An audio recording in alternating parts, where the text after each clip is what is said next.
I'm here at the Denver Comic Con with Mike Raicht, creator of The Stuff of Legend, this book right here. How are you doing today, sir? Really well, really well. A lot of fun today at the show. The convention's been treating you well? Oh, really great. Yep. Yeah, lots of people stopping by that haven't heard of the book, and they have, and that's really cool. So, how did you get first interested in making comics? I've loved them since I was a kid. I probably started reading them at 7 or 8 years old. I was into X-Men. And that's kind of where it all started. The X-Men, I got into Teen Titans a little bit, things like that. And then when I went to college, I had been reading them and all through high school and everything. And then at college, I started to get into English and writing and journalism. And from there, I got into a master's program at Long Island University. And after that, I interned at Marvel for a year, and they hired me as an assistant editor. So I was there for about 4 years, and then I started trying to freelance on my own. So it's a short version of it, but yeah, that's kind of how I got into it. It all started when I was 7 with the X-Men and things like that. Did you have any inspirations of creators or writers as artists to spur in your own work? I'm a big Stephen King fan. Like that's someone I always have loved and always been into. All the X-Men stuff growing up. Claremont's early X-Men stuff is really a big influence on me and how I deal with characters and family dynamics and stuff. But for the most part, Stephen King. I love Chuck Palahniuk now. Books like that. So. I've just picked up your book at his booth just like 10 minutes ago, so I haven't got a chance to read it yet. So for the other viewers out there who haven't checked out your work, can you tell us a little bit about The Stuff of Legend? Sure. Yep, it's about a little boy who gets kidnapped by the boogeyman, and then his toys band together to go save him. Set during World War II, so a lot of the issues that are going on in the world are kind of influenced by what's going on in the real world. So the little boy's father's away at war. So a lot of the situations our toys find themselves in mirror a little bit what's going on in World War II with D-Day and the Vichy French cities and the forests and things like that. So they're kind of doing those things, but now it's kind of branching off and they're going on different adventures. And right now we're planning on doing 6 volumes. The 4th volume's wrapping up, so we got 2 volumes left to complete the story. Did you have a hard time choosing the particular toys as the main characters? No, we tried when Brian and I, my co-writer, Brian Smith and I first started working on it. We kind of pictured it as more modern day, and then we kind of keyed in on the past stuff and realized that a lot of the older toys were what the kids made them. Where a lot of toys today come prepackaged with like personalities and things. So it was really important for this story that the boy developed what each of these characters was in his room playing with them.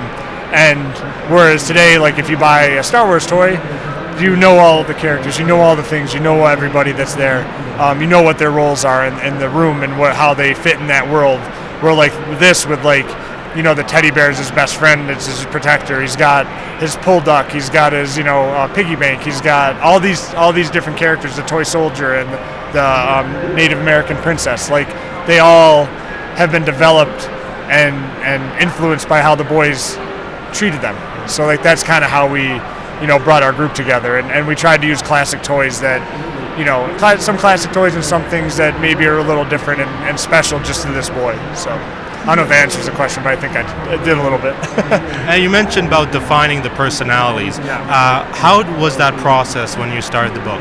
Well, Brian and I talked about like what each villain, each character would, how a boy of 10, 11, 12 years old would deal with his toys. Like the teddy bear, it's been his teddy bear since he was 4 or 5. It's his best friend and protector. So that's the focus of the bear. The pull deck is someone that always follows and is always behind and is always doing what the crowd wants to do. So he kind of like is a follower. The piggy bank is always worried about the future and surviving or not. And back then, piggy banks were broken. They didn't have the bottom to open, so usually kids would smash them when they finally wanted to get them out. So he's got this ticking clock in his head that he won't survive. The toy soldier, it's part. He puts a lot of his father into the toy soldier. So in his room, the toy soldier always wins. So he doesn't really know anything about defeat or how those things happen because the boys controlled those things. So they've all been kind of influenced by how they were raised by the boy. So, and then now the puppy dogs come into their lives and kind of thrown into disarray because the boy loves the puppy dog. It's a living thing, and it's kind of threatening all their places with the boy. So that's kind of how we just kind of looked at it, like, how would I feel if I was replaced, or how would I feel if I was a teddy bear? That, and we try to, a lot of writing is putting yourself into those people's positions and trying to understand their lives and what they went through up to that point, and making sure that the choices they make ring true to those things they went through. Did your own childhood influence the book? A lot, yeah. I wrote this for my son, or I came up with the idea like for my son, so that was something that was really important to me. And reading back over it, I'm sure Brian has put some things that he's influenced him as a kid too. But like reading back over it, a lot of things I loved as a kid come through. Like that. I think that's just when you're dealing with a childhood story like this, or like it's a little darker than your normal childhood story, but that's because that's what I loved as a kid. I read Stephen King when I was 8 or 9 years old, so those things start to creep in, and you start to realize you're really influenced by a lot of things that are, that came before. Especially in a story that deals with the pain of childhood or the triumphs of childhood. I know you can't reveal much, but can you give us a little peek into the 4th volume?